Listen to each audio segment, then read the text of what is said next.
بإحسان إلى يوم الدين. أشهد أن لا إله إلا الله وحده لا شريك له وأشهد أن محمدا عبده ورسوله لا نبي بعده أما بعد.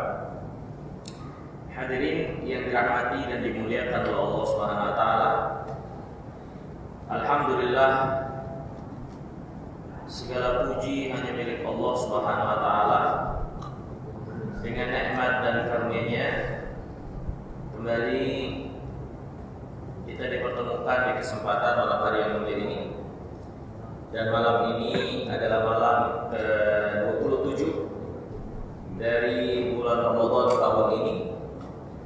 Dan malam ini atau malam ke-27 disebutkan oleh sebagian para ulama adalah malam yang lebih diharapkan menjadi malam Lailatul Qadar. Makanya tidak aneh di sebagian tempat seperti di Masjidil Haram manusia berbondong-bondong dan memenuhi masjid di malam ini. Soft salat dan antusias untuk menghidupkan malam nampak lebih besar daripada malam-malam yang lainnya di bulan Ramadan. Karena memang ada sebagian ulama bahkan secara terang-terangan atau menjelaskan bahwasanya malam Qadar itu adalah tanggal 27 berdasarkan keterangan dari hadis yang menjelaskan demikian. Ala kulli hal, hadirin yang dimuliakan Allah, pastinya malam 27 ini di antara malam ganjil dan malam ganjil di 10 hari terakhir Ramadan lebih ditekankan lagi. Ya, apalagi di malam 27 seperti ini yang terdapat keterangan penetapan malam Qadar di tanggal 27.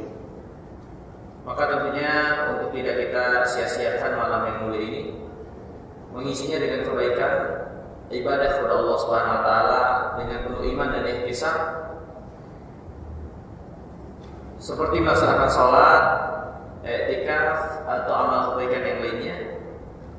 Semoga Allah Subhanahu wa taala menjadikan kita orang-orang yang diterima amal ibadahnya dan Allah mudahkan untuk melaksanakan apa yang Allah cintai dan ridhoi di Ramadan tahun ini, dan semoga kita menjadi orang-orang yang Allah bebaskan dari api neraka. Amin ya rabbal alamin. Hadirin yang dirahmati dan dimuliakan Allah, pembahasan selanjutnya dari pembahasan kita adalah pembahasan terkait dengan sholat berjamaah. Sholatul jamaah, sholat berjamaah. Terkait dengan sholat berjamaah ini ada beberapa permasalahan untuk kita perhatikan dengan baik yang dijelaskan para ulama dalam kitab-kitab fikih mengenai hal ini.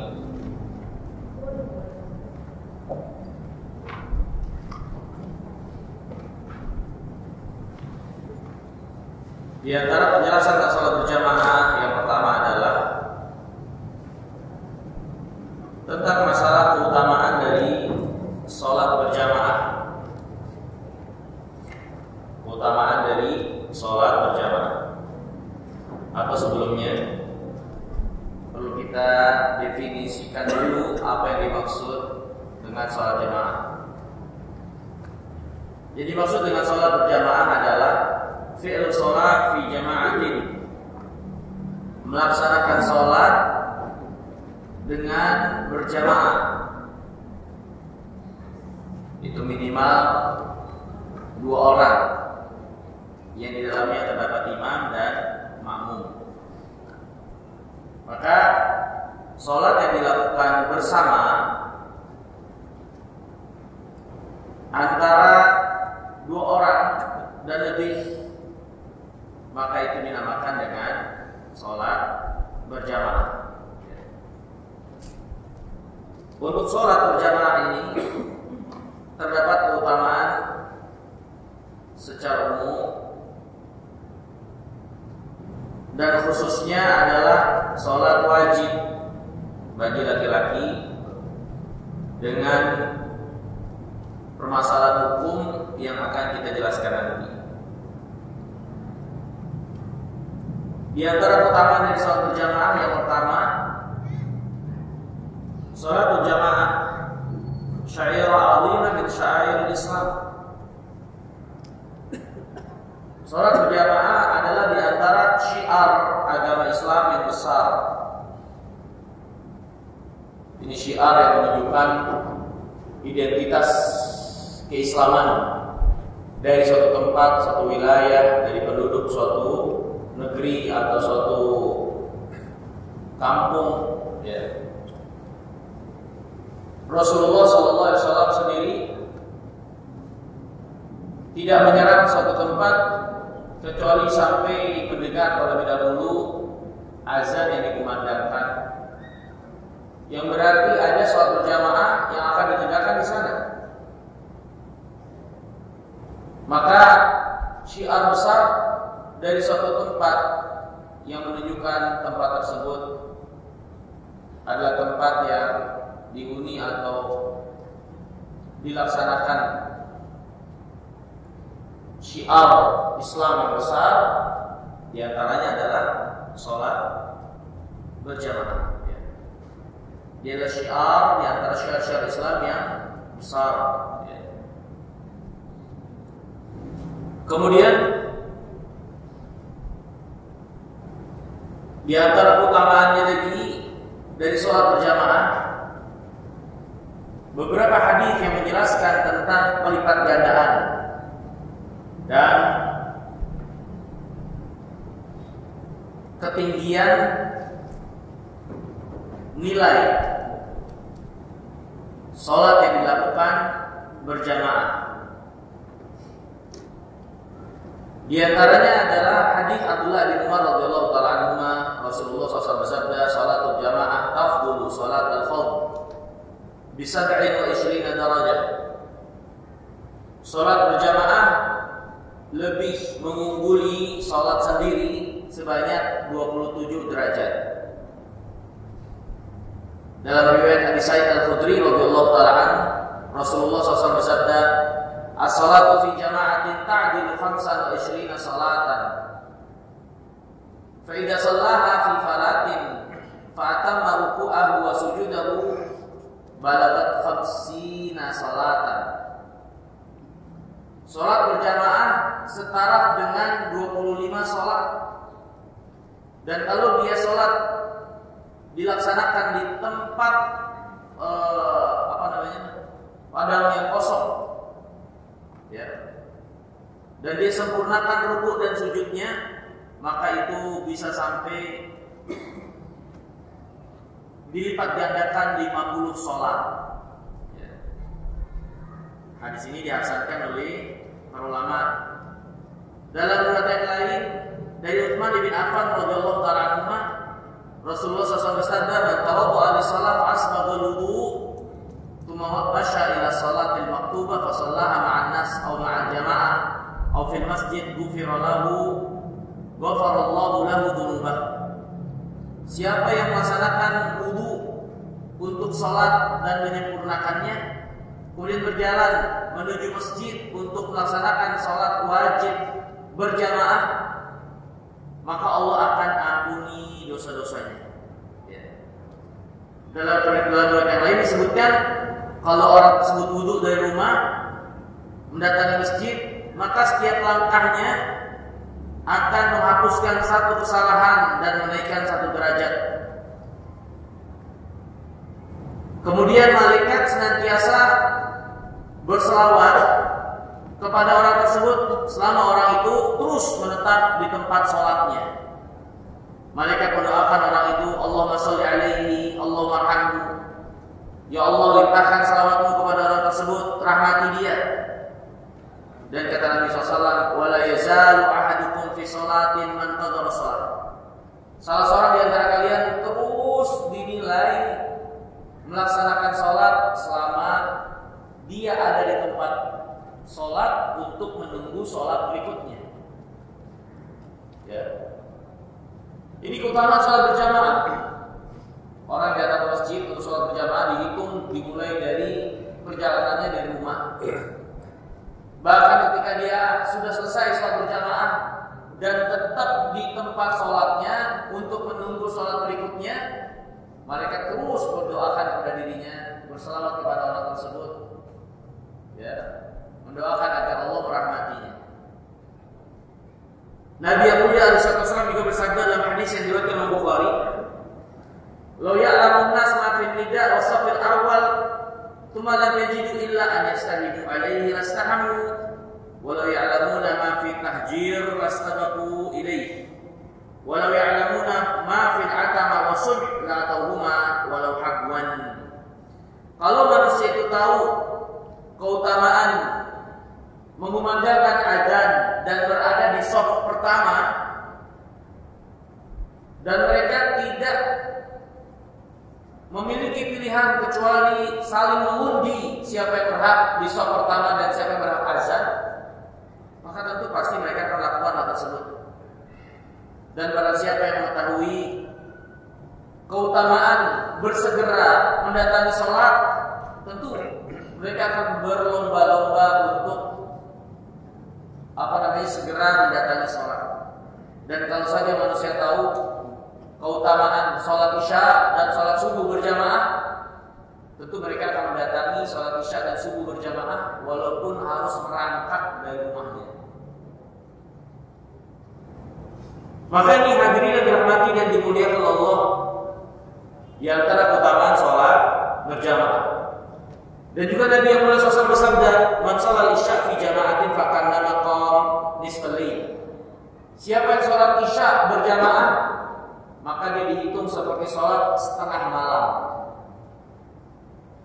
Di malam dibagi dua, maka setengah malam itu seperti dia sholat terus setengah malam itu, yang sholat isya berjamaah. Wa man sholat subha fi jama'atin fakannama sholal lail kullah. Siapa yang sholat subuh berjamaah, dia dihitung seperti sholat semalam suntuk. Ya. Makanya para ulama ketika menjelaskan tentang malam qadar, mereka menjelaskan di antara yang kita kurang memperhatikan di malam qadar itu, yaitu sholat maghrib berjamaah. Padahal malam qadar berlangsung dari mulai maghrib. Maka jangan sampai luput ketika kita harapkan malam itu malam qadar, sholat maghribnya berjamaah, sholat isya'nya berjamaah, sholat subuhnya berjamaah. Ya. Karena di antara amalan yang penting untuk kita perhatikan di malam qadar, yang pertama tentu yang wajib sebelum yang sunnah. Sebelum kita memperhatikan sholat qiyamul lail, tarawih, kita perhatikan dulu yang wajib. Sholat maghrib, sholat isya, sholat subuh. Ya. Yang tentunya lebih utama untuk kita antusias dan sungguh-sungguh mengisi malam qadar tersebut dengan menunaikan yang Allah wajibkan. Ya. Apalagi terdapat keutamaan seperti sholat isya berjamaah seperti sholat setengah malam, sholat subuh berjamaah seperti sholat semalam suntuk. Ya. Ini hadirin yang dirahmati dan dimuliakan Allah.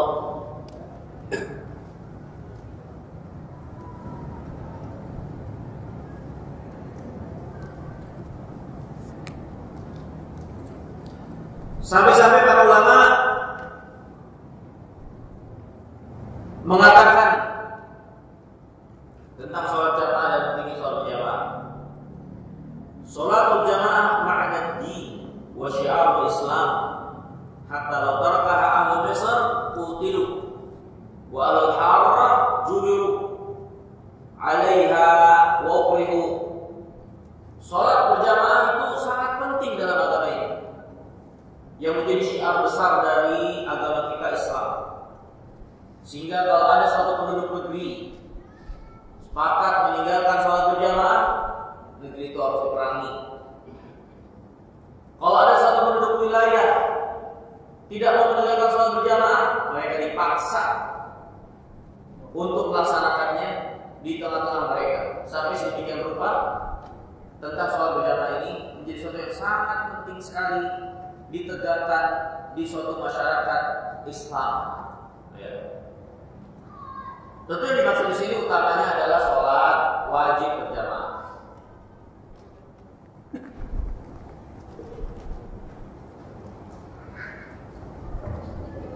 Kemudian hadirin yang dimuliakan Allah, selanjutnya tentang hukum sholat berjamaah.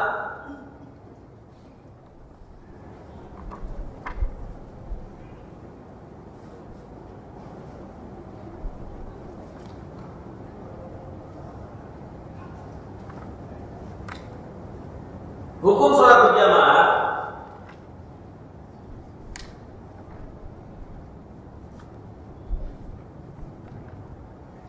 berselisih para ulama tentang kewajiban sholat berjamaah ini untuk para laki-laki.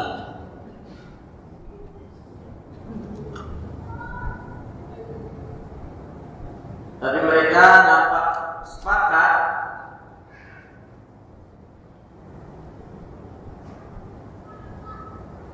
bahwasanya sholat berjamaah dari sholat 5 waktu tidak menjadi suatu kewajiban bagi para wanita. Walaupun kalau mereka mau melaksanakannya berjamaah di masjid, maka tidak boleh dilarang. Rasulullah SAW bersabda, "La tamna'u ima Allah masajidallah wa buyutuhunna khairun lahun." Jangan kalian larang para wanita untuk sholat berjamaah di masjid. Kalau mereka ingin sholat berjamaah di masjid, jangan dilarang-larang. Tapi kata Nabi SAW, rumah mereka lebih baik buat mereka. Ya. Maka khusus bagi para wanita tidak menjadi suatu kewajiban mereka untuk sholat berjamaah. Kalau mereka mau melaksanakannya, maka mereka tidak akan luput dari keutamaan. Ini keutamaan seperti yang didapatkan laki-laki kalau sholat berjamaah, mereka pun akan mendapatkan. Tapi kalau ditanya mana lebih baik, ya lebih baik mereka di rumah. Karena keutamaan sesuatu belum tentu langsung menunjukkan itu lebih utama dari yang lainnya. Memang tidak ada keutamaan tersendiri wanita sholat di rumah. Tapi bagi wanita lebih baik sholat di rumah, walaupun keterangan tentang keutamaan sholat berjamaah sangat banyak. Tapi ini adalah untuk laki-laki. Ya. Kebaikan sesuatu atas yang lainnya dapat kita pastikan kalau terdapat keterangan jelas dari syariat.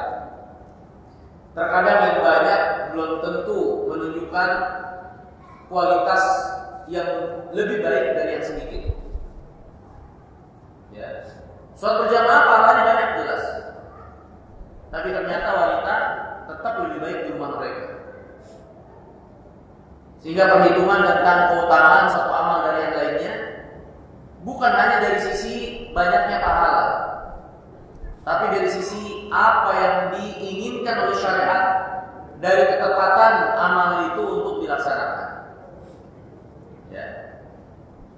Jadi wanita, sepakat para ulama tidak wajib untuk sholat berjamaah ke masjid dari sholat 5 waktu mereka. Untuk laki-laki, para ulama berselisih apakah wajib atau tidaknya. Ya. Sebagian para ulama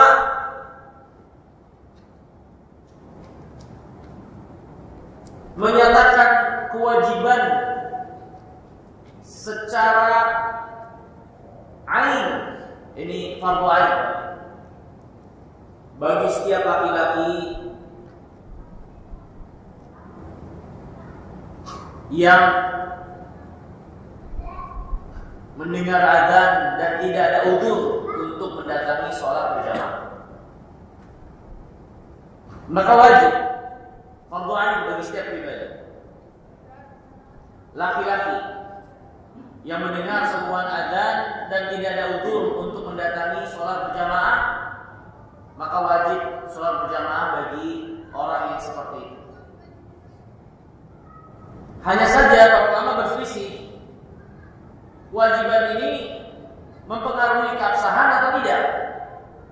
Sebagian menyatakan mempengaruhi keabsahan, sehingga kalau ada laki-laki sholat tidak berjamaah tanpa uzur dan dia mendengar azan, sholatnya tidak sah ketika dia sholat di rumah. Sebagian lagi bakal mengatakan sholatnya sah tapi dia memikul dosa. Jadi dia mengatakan wajib sholat berjamaah bagi setiap pribadi laki-laki, berselisih itu terkait keabsahan atau tidak. Ada yang mengatakan terkait keabsahan, sehingga yang sholat sendiri padahal tidak ada uzur dan mendengar azan, sholatnya nggak sah di rumah.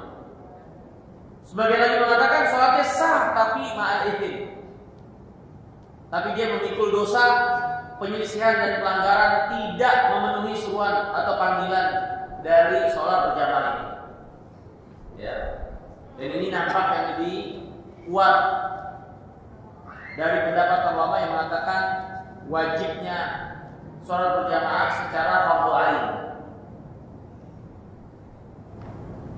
Banyak dalil yang dijadikan alasan dasar untuk itu. Kita tidak sebutkan semuanya, tapi kita sebutkan beberapa saja. Di antaranya adalah hadis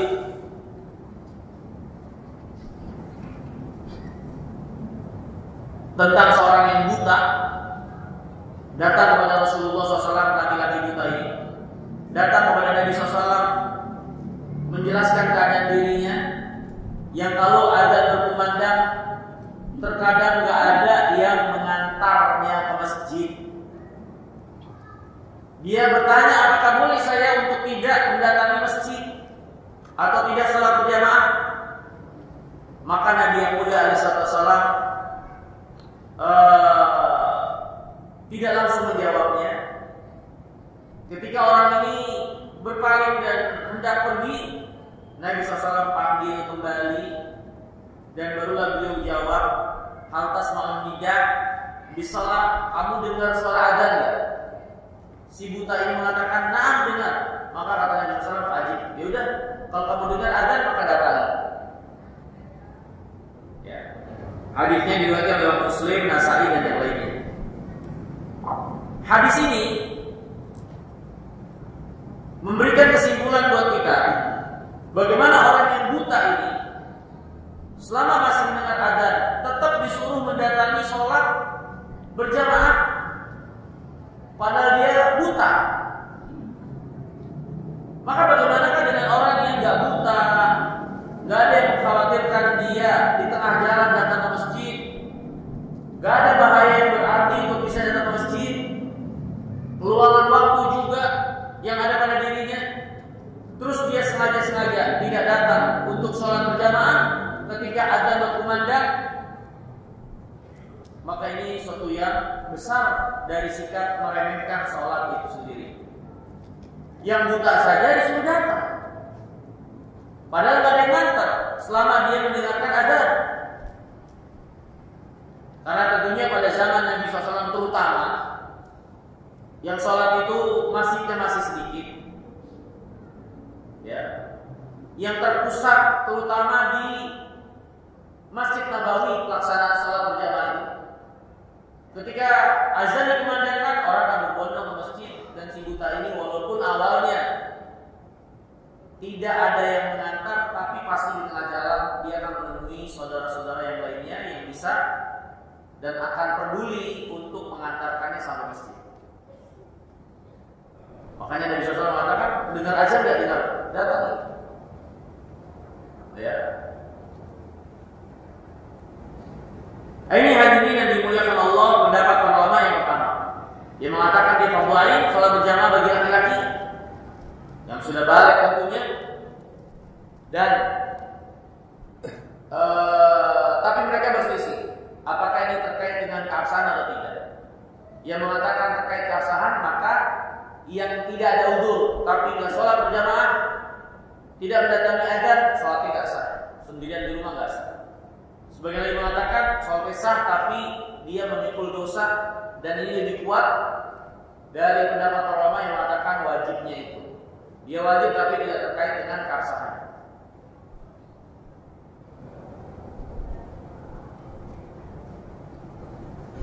Sebagian lagi para ulama, dan ini jumhur, kebanyakan para ulama mengatakan sholat berjamaah itu tidak wajib, tapi dia sangat ditekankan untuk dikerjakan.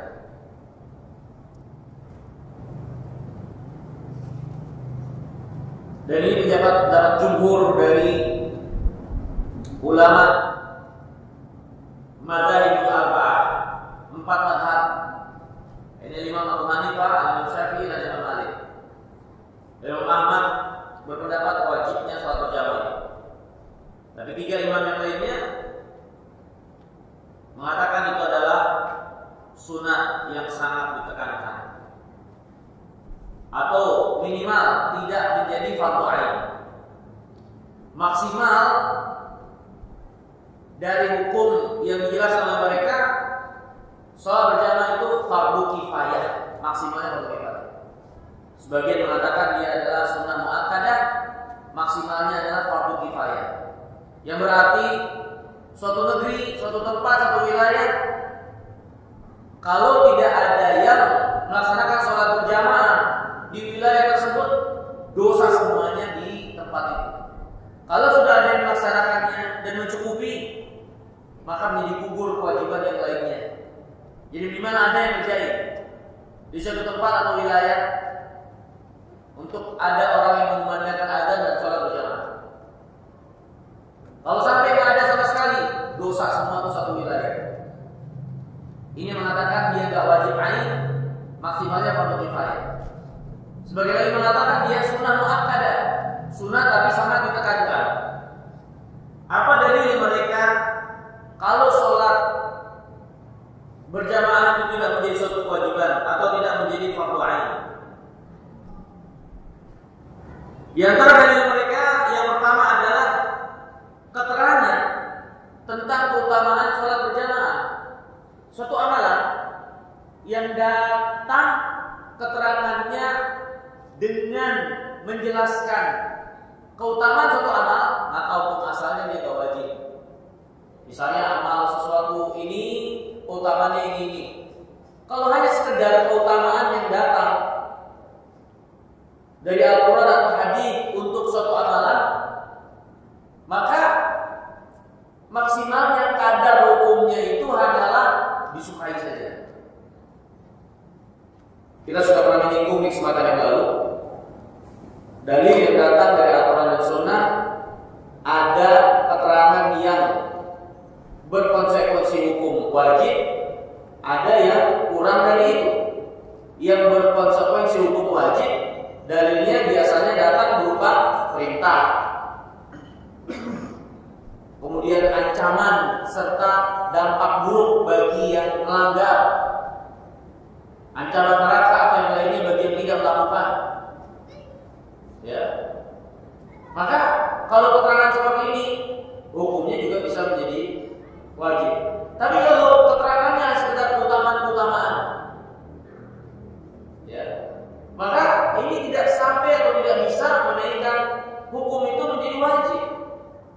Di antaranya masalah sholat berjamaah ini, ya, sehingga jumhur para ulama mengatakan dia sunat dan maksimalnya fardu kifayah saja. Karena keterangan dari Nabi SAW yang mereka lebih lihat adalah keterangan yang menjelaskan tentang keutamaan.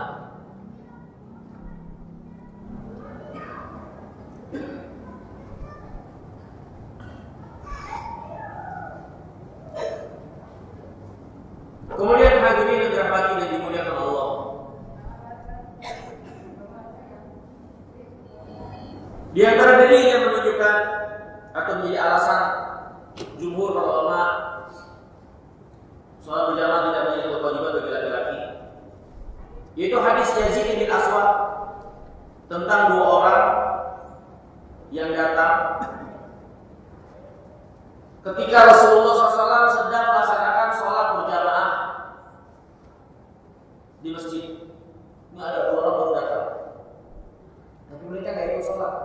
kemudian Nabi tegur setelahnya, kenapa lagi sholat?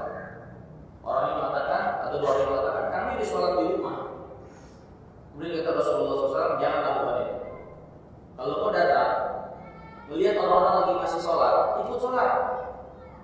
Dan jadikan sholatku bersama orang-orang ini sebagai sholat sunnah.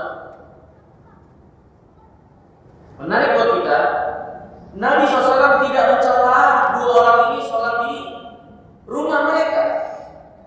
Hanya saja Nabi mengingatkan, jangan sampai mereka menjadi orang yang diam dalam keadaan orang-orang lagi sholat berjamaah.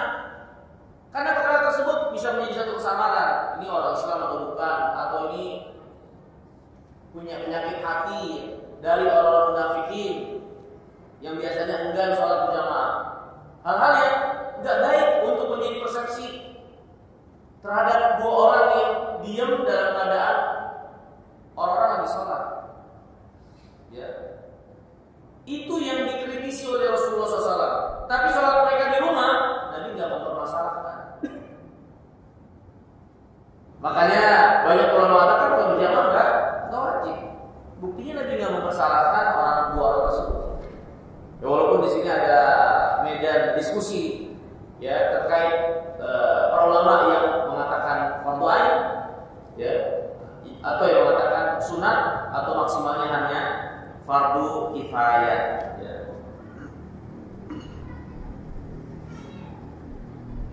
Walhasil hadirin dirahmati dan dimuliakan oleh Allah, apapun itu dari perbedaan pendapat para ulama, sholat berjamaah menjadi suatu amalan untuk dilaksanakan, bukan untuk ditinggalkan. Untuk benar-benar kita menghargainya dan memberi nilai tinggi untuknya, bukan menyia-nyiakan. Karena dia adalah syiar dari syiar-syiar Islam yang besar dan sejumlah keutamaan serta anjuran dari Nabi SAW yang sangat banyak untuk sholat ini. Belum lagi kalau dikaitkan dengan peradaban Islam dan kaum muslimin, di mana sholat berjamaah di antara komponen penting kebaikan keberadaban kaum muslimin dalam beragama. Sehingga sejumlah keterangan ini menunjukkan tidak bolehnya sholat berjamaah itu disia-siakan. Walaupun kita mengatakan dan mengikuti pendapat para ulama yang mengatakan hanya fardu kifayah, tapi bukan untuk ditinggalkan. Terlebih lagi ternyata kata para ulama yang mengatakan wajib itu sangat kuat sekali. Dalil-dalil yang mereka jadikan dasar akan kewajiban sholat berjamaah ini. Ya, ala kulli hal, amalkan. Ya, amalkan. Ya. Kemudian hadirin yang dirahmati dan dimuliakan Allah, sholat berjamaah yang wajib tentunya adalah sholat 5 waktu. Ya. Sholat 5 waktu. Adapun sholat yang lainnya selain dari sholat 5 waktu, maka umumnya dia bukan menjadi suatu kewajiban sholat berjamaah kecuali sholat-sholat tertentu yang memang disyariatkan untuk dilakukan berjamaah, seperti sholat Id, ya, kemudian juga sholat gerhana, ya, itu asalnya dilaksanakan berjamaah, walaupun memungkinkan untuk dilakukan sendiri. Kemudian hadirin yang dirahmati dan dimuliakan oleh Allah Subhanahu wa taala,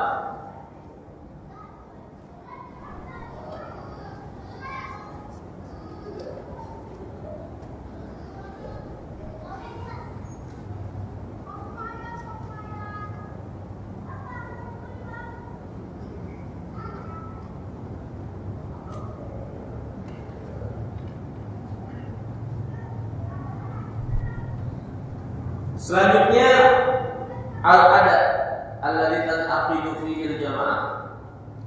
Allati tanaqidu fihi al-jamaah.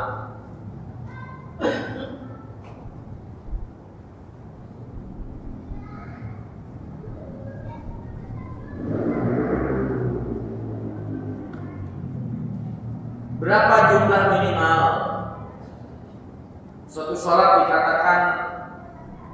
sebagai sholat berjamaah. Seperti yang tadi kita isyaratkan di awal, sepakat para ulama jumlah minimal suatu sholat dikatakan sebagai sholat berjamaah adalah 2, yang di dalamnya ada imam dan 1 makmum. Maka minimal 2 sholat yang dilakukan bersama, ada imam dan makmumnya, maka itulah yang dikatakan dengan sholat berjamaah.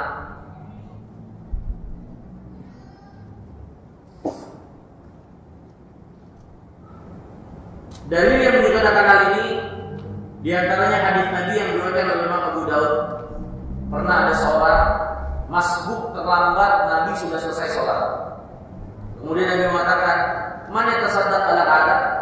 Siapa yang mau bersedekah kepada orang ini? Kemudian berdirilah salah satu orang, ya, dan sholat bersama orang tersebut. Hingga dia tadinya sholat sendiri si masbuk ini, kemudian ditemani oleh makmum yang sudah selesai sholat bersama Nabi, sehingga akhirnya sholat berjamaah berdua. Ini dari bahwasanya batas minimal suatu sholat dikatakan berjamaah itu adalah 2. Kemudian hadirin yang dirahmati dan dimuliakan Allah,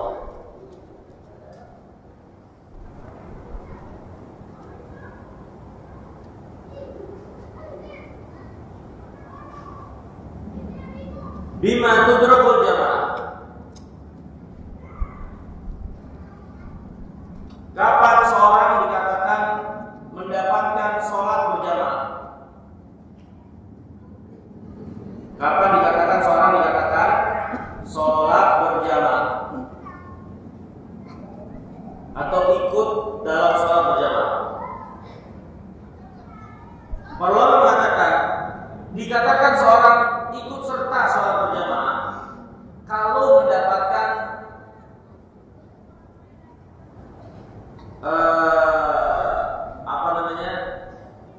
sholat bersama imam.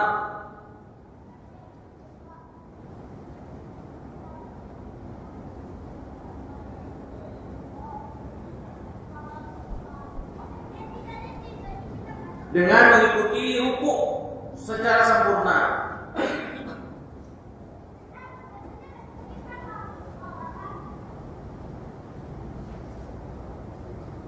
Berdasarkan sabda Nabi SAW, "Wa man adraka raka'atan faqad adraka shalah." Siapa yang mendapatkan 1 ruku, artinya 1 rakaat, maka dia mendapatkan sholat. Ini mendapatkan sholat berjamaah bersama imam.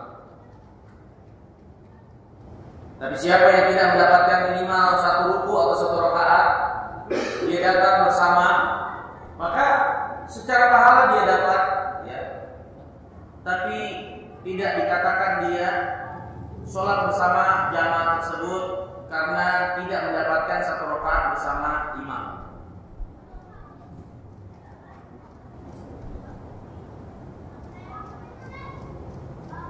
Kemudian hadirin yang terhormati dan dimuliakan Allah,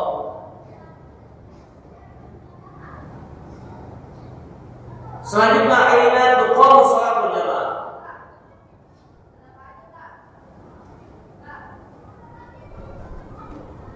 Di manakah sholat berjamaah itu ditegakkan? Para ulama mengatakan sholat berjamaah bisa ditegakkan di tempat manapun yang bisa dijadikan sebagai tempat sholat. Di rumah, di padang sahara, atau di masjid. Secara umum seperti itu. Sebagaimana kata Nabi SAW, "Ju'ilat liyal ardu masjidan wa tahura, fa ayyuma rajulun min ummati adrakathu shalah falyusalli." Dijadikan seluruh permukaan bumi ini untuk umatku, untuk agama ini sebagai tempat sholat dan suci. Sehingga dimanapun mereka berada, datang waktu sholat, maka sholatlah di tempat tersebut. Ya.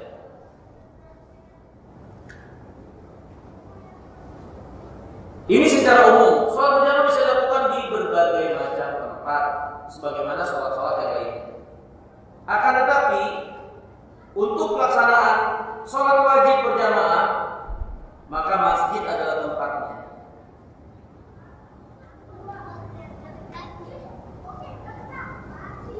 dan menjadi suatu tempat yang lebih utama dari tempat-tempat yang lain selain dari masjid. Rasulullah SAW bersabda, "Sallu ayyuhan nas fi buyutikum fa inna afdhala salatil mar'i fi baitihi illa salatul maktubah." Salatlah kalian di rumah-rumah kalian. Sesungguhnya salat yang paling utama seseorang itu adalah di rumahnya kecuali salat wajib. Jadi untuk salat 5 waktu, maka pelaksanaan berjamaahnya adalah di masjid.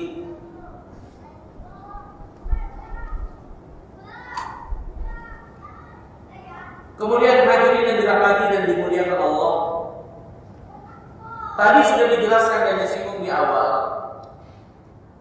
salat berjamaah yang wajib bagi laki-laki terutama adalah bagi mereka yang mendengar azan dan tidak ada udzur untuk mendatanginya. Masalahnya, apa saja udzur penghalang yang dibenarkan oleh syariat untuk seorang akhirnya dibolehkan tidak mendatangi sholat berjamaah? Apa saja udzur yang dibenarkan untuk tidak mendatangi sholat berjamaah?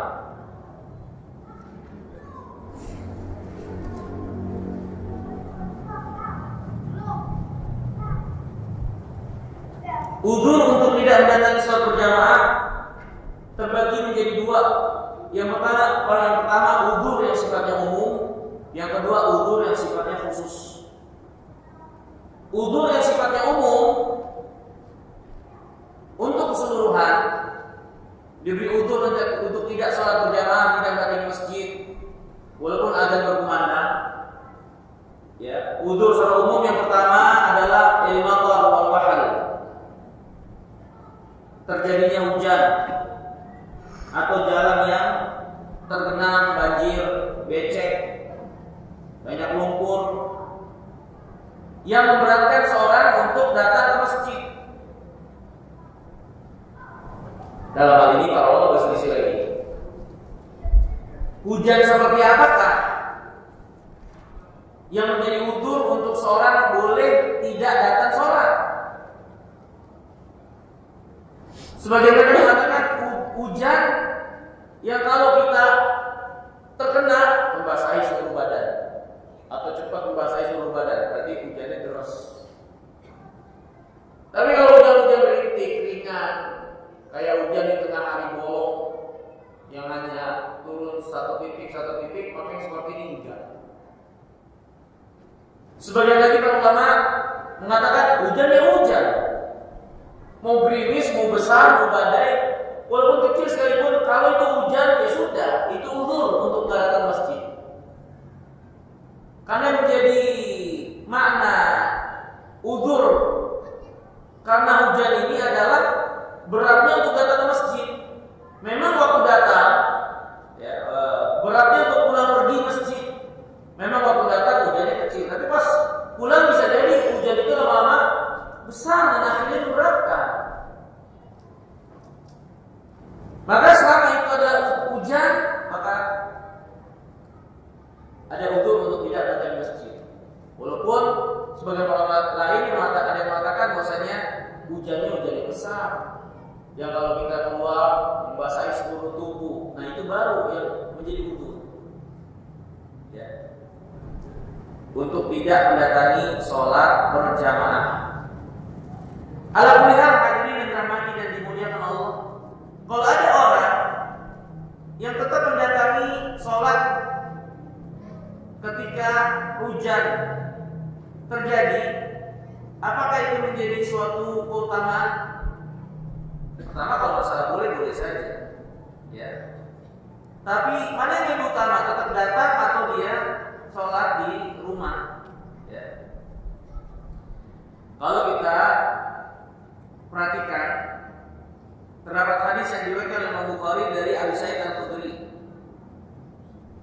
Pernah terjadi pada zaman Nabi yang mulia alaihi wasallam, awan hitam mendung, ya, dan terjadi hujan hingga membasahi atap rumah. Maka ketika itu qomat ditegakkan. Kata Abu Sa'id, aku lihat Rasulullah SAW sujud di atas air atau sujud di atas tanah yang sudah tergenang air hujan, sehingga aku melihat bekas tanah itu di dahinya. Jadi ini keterangan yang menunjukkan ternyata Nabi SAW waktu hujan juga ngerjain sholat berjamaah, sampai-sampai keningnya itu terkena atau menempel tanah yang bercampur air. Makanya sebagian ulama mengatakan yang lebih utama tetap datang walaupun hujan. Sebagian lagi mengatakan enggak, lebih utama adalah mengambil rukhsah. Karena Nabi SAW tentu itu beliau lakukan, ya, bukan berarti itu menjadi suatu keutamaan, tapi boleh saja mau datang. Tapi mengambil keringanan, di satu sisi terdapat keterangan dalam syariat Nabi memerintahkan kita untuk mengambil keringanan tersebut. Ya, kata Nabi SAW, "Shadaqatan tasaddaqallahu lakum faqbalu shadaqatahu." Keringanan diantaranya adalah keringanan musafir, ya, untuk kosong sholat. Itu adalah sedekah yang Allah berikan kepada kalian, terima sedekah itu. Maka ini jadi yang bisa kita jadikan landasan secara umum. Kalau ada keringanan, terima. Karena itu sedekah dari Allah SWT. Dengan mengambil keringanan bukan berarti itu bukan suatu keutamaan. Karena ketika agama telah memberikan izin dan meringankan suatu amalan, ya berarti itu boleh. Seorang yang melaksanakan sesuatu yang dibolehkan oleh syariat, maka dia berada pada keutamaan, walaupun mungkin nampak amalan itu sedikit kurang atau tidak begitu ada usaha berlebih, ya. Tapi agama ini tidak datang bahwasanya setiap yang usahanya itu keras berarti yang lebih utama. Tapi agama ini juga mengajarkan bagaimana kita beramal dengan cerdas sesuai dengan ketepatan apa yang datang dari keterangan syariat. Kemudian hadirin yang dimuliakan Allah, di antaranya juga yang menjadi udzur untuk boleh tidak datang sholat berjamaah yang sifatnya umum, al-bardu syadid, dingin yang sangat, keadaan yang sangat dingin. Nah, ini di antara keadaan yang boleh untuk tidak mendatangi sholat berjamaah. Tentu di negeri kita tidak mengalami, ya, di umumnya tempat karena kita tropis.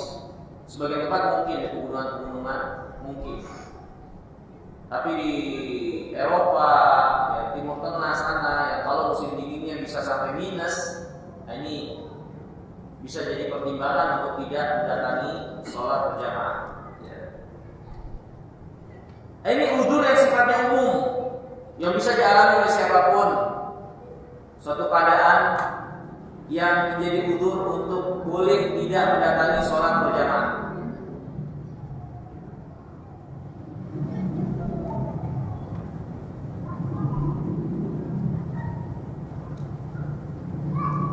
Kemudian yang kedua, udzur yang khusus yang diringankan bagi pribadi-pribadi tertentu untuk tidak mendatangi sholat berjamaah.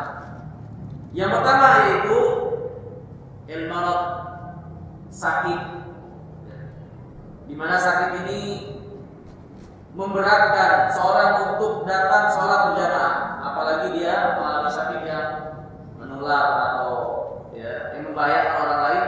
Itu lebih ditekankan lagi, bahkan bisa menjadi suatu yang dosa kalau dia malah datang sholat berjamaah yang akan membahayakan saudara-saudaranya yang lain.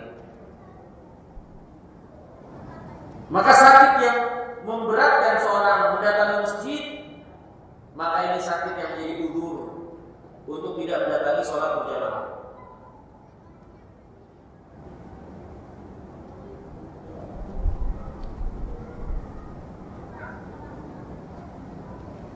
Kemudian yang berikutnya, di antara udzur secara khusus yang bisa menjadi udzur untuk tidak datang sholat berjamaah adalah al-illah, adanya penghalang yang menghalangi dia datang sholat berjamaah. Di antara contoh dari halangan ini adalah buta. Ya, seorang buta dalam kebutaan. Ya.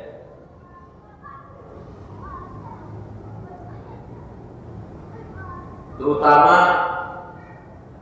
ketika keadaannya menjadi sesuatu yang berbahaya, dia keluar rumah tanpa orang yang mendampingi.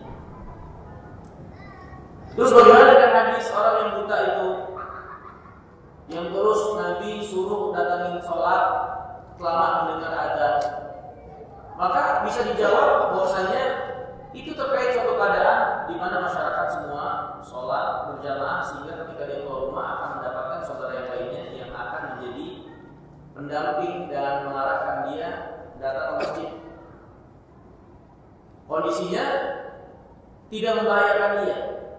Tapi kalau benar-benar membahayakan seperti di zaman sekarang misalnya, yang terkadang datang ke masjid harus menyeberang, ya, harus nyebrang, masjidnya juga naik tangga dan seterusnya. Ya, maka tentu ini menjadi satu keberatan yang berbahaya bagi orang yang buta, ya, sebagai satu penghalang untuk tidak mendatangi sholat berjamaah. Maka soalnya ada penghalang yang menghalangi dia sholat berjamaah seperti sesuatu yang membahayakan dia kalau dia keluar, maka ini juga menjadi udzur secara khusus untuk boleh tidak sholat berjamaah.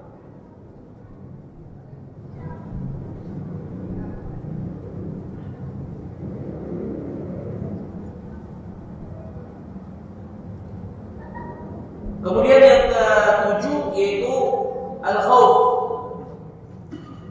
Seorang yang diliputi rasa takut. Misalnya dia adalah orang yang banyak yang memusuhi dia, diincar. Kalau dia datang ke masjid akan ada yang mau mencelakai dia. Ya, dia menjadi TO, ya, target kejahatan misalnya. Ya. Maka rasa takut yang menyelimuti seperti ini, maka ini menjadi satu udzur untuk seorang tidak sholat berjamaah dalam rangka menjauhi diri dari hal-hal yang membahayakan dia. Kemudian yang berikutnya syarat yang udzur yang sifatnya khusus juga adalah hudurut ta'am inda man lahu fihi hajah. Adanya makanan di depan atau di hadapan ketika seorang sedang lapar. Adzan berkumandang, makanan sudah disiapkan dan dia lapar. Maka yang harus didahulukan sebagaimana petunjuk Nabi SAW adalah makan. Walaupun dia harus tertinggal, bahkan mungkin terlewat sholat berjamaah, itu udzur yang dibenarkan oleh syariat. Nabi SAW bersabda, "Idza wudi'a asya ahadikum wa uqimas shalah fabda'u bil asya wa la ya'jal hatta yakhruj min." Kalau sudah disiapkan makan dan salah seorang di antara kalian disiapkan makan dan qomat sudah dikumandangkan, ini bukan hanya azan, qomat, maka mulailah menyantap makanan terlebih dahulu. Jangan terburu-buru sampai dia selesai memakan makanannya. Jadi dalil menunjukkan keadaan seperti ini, seorang lapar, makanan sudah dihidangkan, walaupun qomat sudah ditegakkan, dia terdapat keringanan untuk tidak mendatangi sholat berjamaah. Kemudian yang berikutnya, udzur secara khusus juga adalah mudafa'atul akhbatain. Seorang yang berada dalam keadaan mules, buang air kecil atau buang air kecil besar. Maka untuk keadaan seperti ini dia diperintahkan untuk menyelesaikan dulu hajatnya. Walaupun akan tertinggal dan terlewat sholat berjamaah, tapi terdapat udzur untuk tidak melaksanakan sholat berjamaah. Sebagaimana kata Nabi SAW, la sholat bi hadrati ta'am wala huwa yudafi'u al-akhbatan. Yudafi'uhu al-akhbatan. Tidak ada sholat bagi orang yang sudah dihidangkan makanan dalam keadaan dia lapar. Dan tidak ada sholat bagi orang yang menahan hajat, buang air kecil dan buang air besar.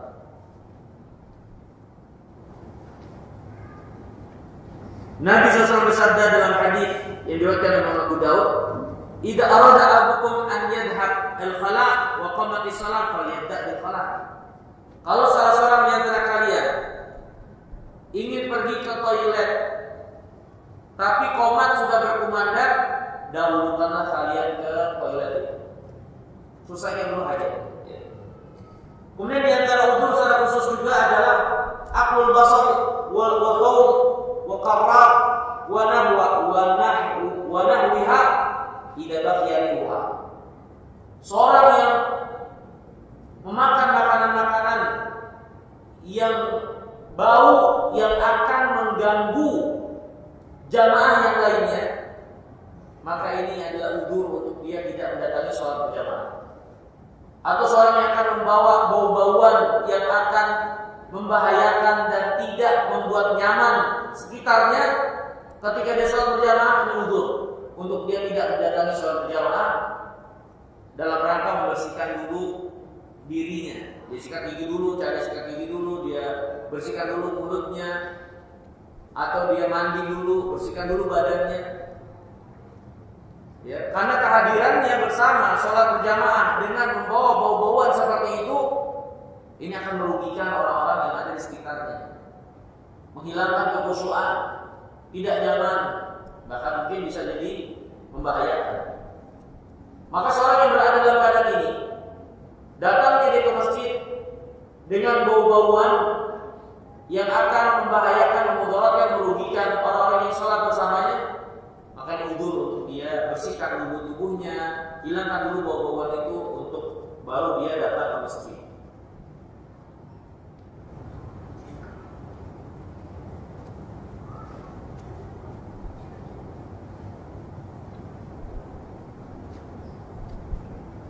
Wallahu ta'ala jalla wa ala.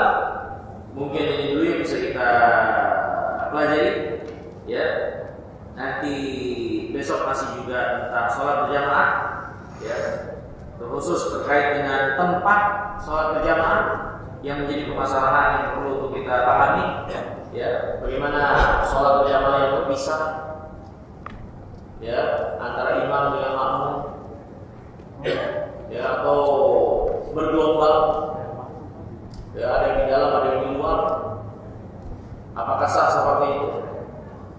Atau sholat yang laki-laki sama wanitanya sejajar? Dan bagaimana posisi dalam sholat berjamaah? Insya Allah di kesempatan yang akan datang. Besok insya Allah kita sampai sini dulu tentang sholat berjamaah, ya, karena waktu insya Allah kita akan lanjutkan lagi. Besok masih tentang apa yang berkait dengan sholat berjamaah. Min soal, ada yang ditanyakan mungkin dipersilakan. Iya Pak.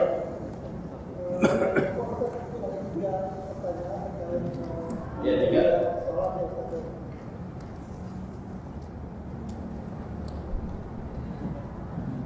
Yang pertama,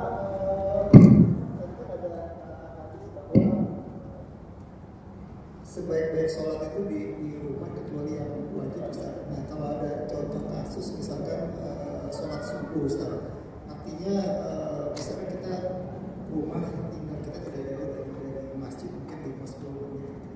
Artinya mana yang lebih afdol, apakah kita sholat qobliyah subuh itu di rumah, kemudian kita berangkat ke masjid, di masjid itu mungkin kita tidak dapat saf pertama gitu kan, mungkin di saf kedua atau ketiga gitu kan. Artinya karena kita sholat sunnahnya di rumah itu kan baru ke masjid, tapi kita tidak dapat saf pertama gitu. Atau mungkin kita berangkat aja ke masjid, kemudian kita sholat qobliyahnya di masjid, tapi kita dapat saf pertama. Itu mana yang lebih afdol? Nah, itu yang pertama. Terus yang kedua, ada juga hadis kan waktu yang baik untuk berdoakan antara azan dan iqamah Ustaz. Artinya pada saat kita datang ke masjid, kemudian kita sholat tahiyatul masjid itu Ustaz.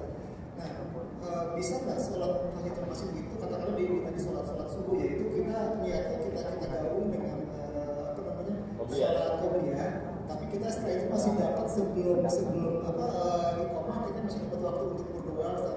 Atau mungkin kita ya langsung sholat tahiyatul masjid dulu, kemudian dilanjut dengan sholat qobliyah, nanti ya langsung qomat kita dapat waktu untuk berdoa Ustaz.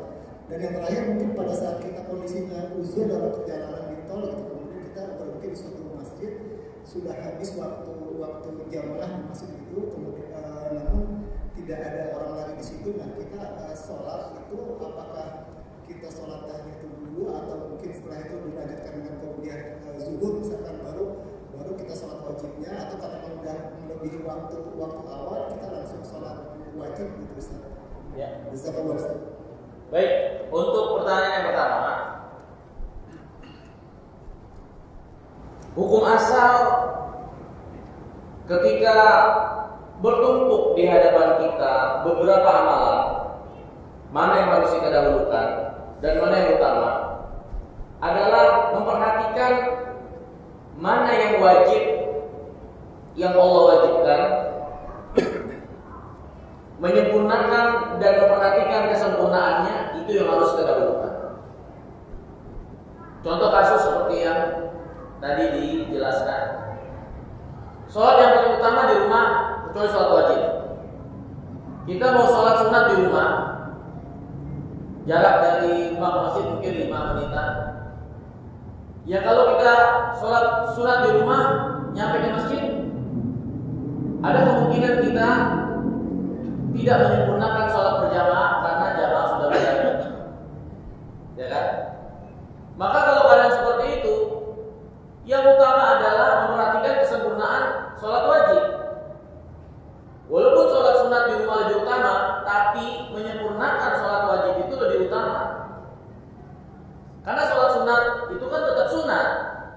Sholat wajib ini suatu kewajiban yang harus kita dahulukan kesempurnaannya. Maka yang lebih utama kita datang duluan, sholat qobliyah di sini di masjid, sehingga kita ikut dari awal bersama imam, ya, mengikuti takbiratul ihram. Ya. Jadi mana yang lebih utama kita seperti itu? Ya, melihat tentang keadaan sholat wajib yang kita laksanakan. Mana yang bisa menyempurnakan sholat berjamaah itu yang lebih utama. Kalau kita bisa dua-duanya, sholat sunatnya di rumah sampai ke masjid nggak tertinggal, ikut takbiratul ihram bersama imam, itu lebih bagus. Tapi kalau malah tertinggal, ya, iya, itu juga menjadi suatu pertimbangan. Itu dia suatu pertimbangan. Kalau kita malah jadi terlambat dan soft kita akhirnya jadi di belakang, maka bisa jadi lebih utama kita sholat sunatnya tetap di masjid.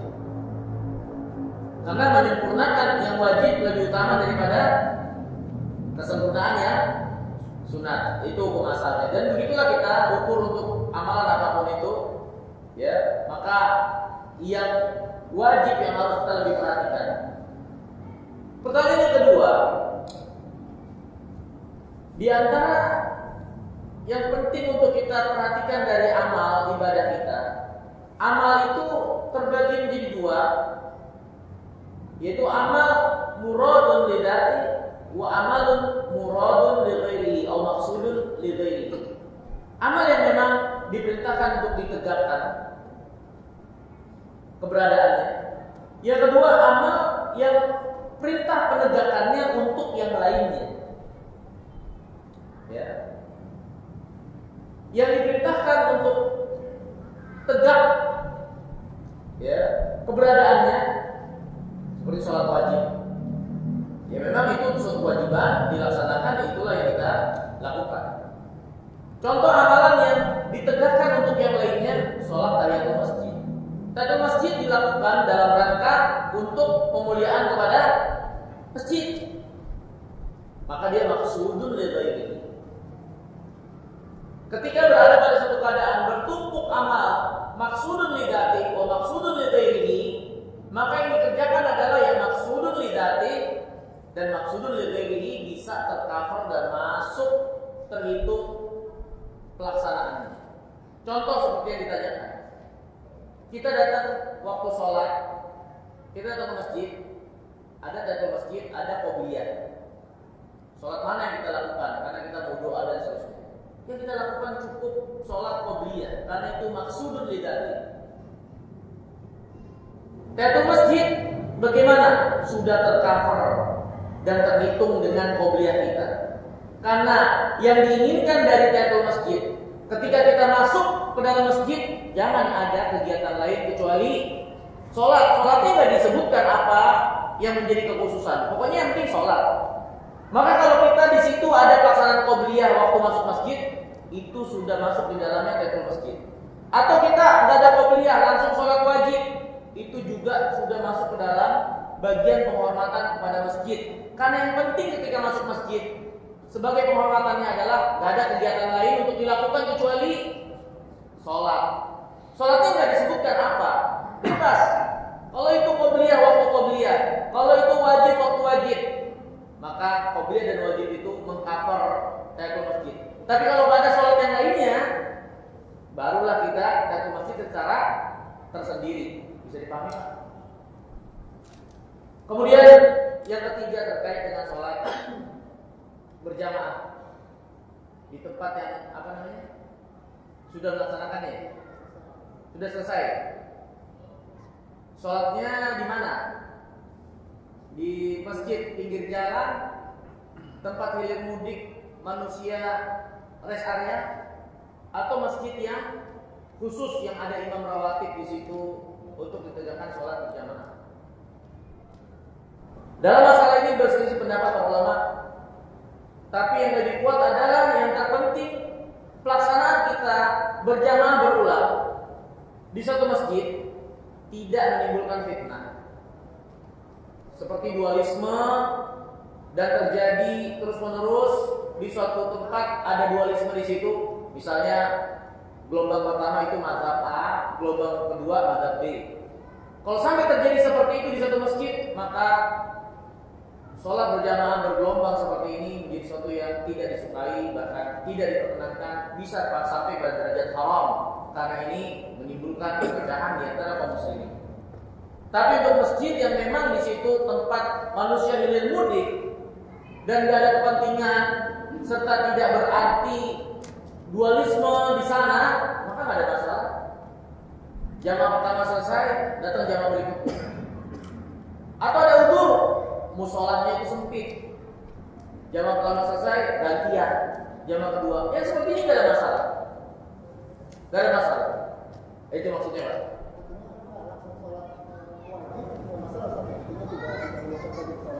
Gak ada masalah, karena tahiyatul masjid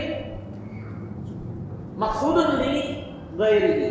Ketika kita sholat wajib, itu sudah termasuk dihitung sholat tahiyatul masjid. Karena inti tahiyatul masjid, kita tidak melakukan kegiatan lain kecuali sholat. Nabi SAW bersabda, "Man dakhala masjid, ya, idza ata ahadukumul masjid, fala yajlis hatta yarka'a rak'atain."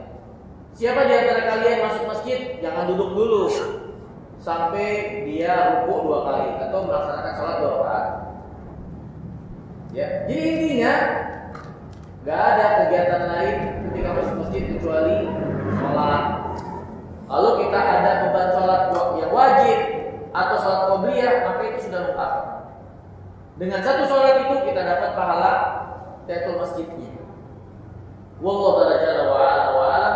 Mungkin ini dulu yang bisa kita pelajari. Insyaallah kita lanjutkan besok ya. Pertanyaannya juga ya. Kurang lebihnya saya mohon maaf. Semoga yang sedikit ini bermanfaat. Subhanallah wa bihamdika asyhadu an la ilaha illa anta astaghfiruka wa atubu ilaik. Assalamualaikum warahmatullahi wabarakatuh.